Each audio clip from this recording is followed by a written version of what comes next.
আসসালামু আলাইকুম ওয়া রাহমাতুল্লাহি ওয়া বারাকাতুহু। আমি মোহাম্মদ নুরুদ্দিন, শিক্ষার্থী দারুন নাজাত সিদ্দিকিয়া একাডেমি। শুরু করছি মহান রব্বুল আলামিনের দরবারে শুকরিয়া জ্ঞাপন করে। আলহামদুলিল্লাহ। প্রিয় নবী হযরত মুহাম্মদ সাল্লাল্লাহু আলাইহি ওয়াসাল্লাম একটি হাদিসের মাঝে উল্লেখ করেছেন, সে জামানায় এমন একটি সময় আসবে যখন হাতের মাঝে আগুনের কয়লা রাখাটা সহজ হয়ে যাবে, কিন্তু নিজের ঈমান টিকিয়ে রাখাটা কঠিন হবে। খুবই বেদনাবিধুর একটি হাদিস। অতি দুঃখের সাথে বলতে এসে বর্তমান বাংলাদেশের প্রেক্ষিতে কিছুটা হলেও উপলব্ধি করতে পারতেছে। কারণ একদল আলেম নামে বেআলেম, যাদের ভিতরে এলেম কালাম বলতে শুধু মাওলানা, ডক্টর, হজরত, আল্লামা এগুলো লাগানো, কিন্তু তাদের পক্ষে ন্যূনতম এলেম আছে কিনা আমার মনে সন্দেহ। যদি আমি ভুল বলে থাকি, আল্লাহ রাব্বুল আলামিন আমাকে বলেন। রাসূলুল্লাহ সাল্লাল্লাহু আলাইহি ওয়াসাল্লাম সাহাবীদের ব্যাপারে কি বলেছেন আমরা যদি হাদিসে দেখতে যাই, তাহলে তিরমিজি শরীফের একটি হাদিসে রাসূলুল্লাহ সাল্লাল্লাহু আলাইহি ওয়াসাল্লাম বলেছেন, আল্লাহ আল্লাহ ফি আসহাবি, আল্লাহ আল্লাহ ফি আসহাবি। মানুষ মানব জাতি সাহাবীদের ব্যাপারে আল্লাহকে ভয় করে। এখানে আমরা নিজের কথা বলেননি, আল্লাহকে ভয় করার কথা বলতেছি। সাহাবীদের সমালোচনা থেকে নিজেদেরকে বিরত রাখে।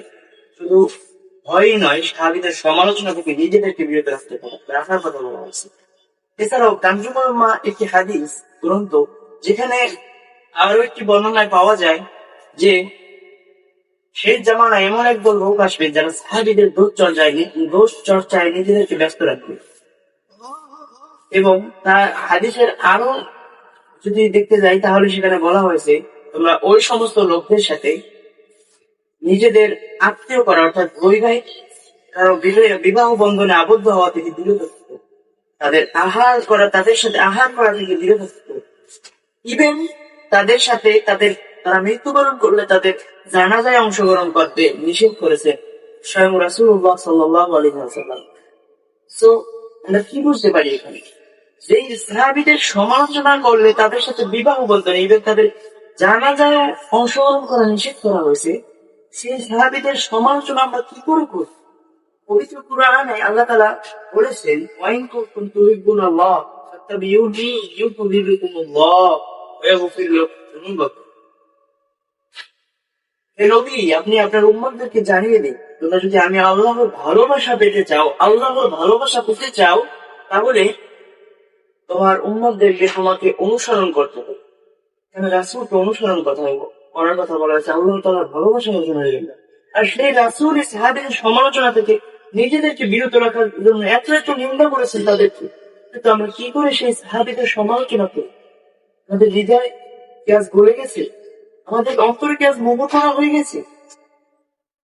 আমি কোরআনের অতি নগণ্য একজন ছাত্র।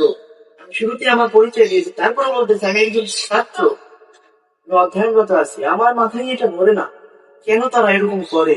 এই যুগ জামানায় এরকম করে সাধারণ মানুষ তারা কি করবে? তারা আলেম হয়ে যদি মানুষের মাঝে এতটা ফেতনা ছড়িয়ে দেয়, তাহলে মানুষরা কিভাবে দিনের পথে আসবে, কিভাবে ইসলাম প্রতিষ্ঠা হবে দেশে?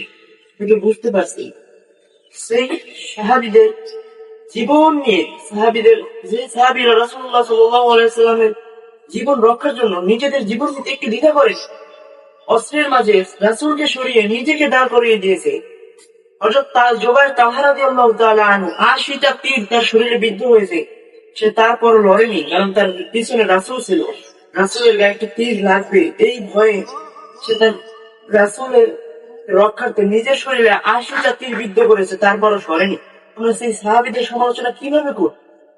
কিন্তু আমার বুঝে আসে না, কোন এলেমে কোন আকিলে আমরা সাহাবীদের সমালোচনা করতে যাই।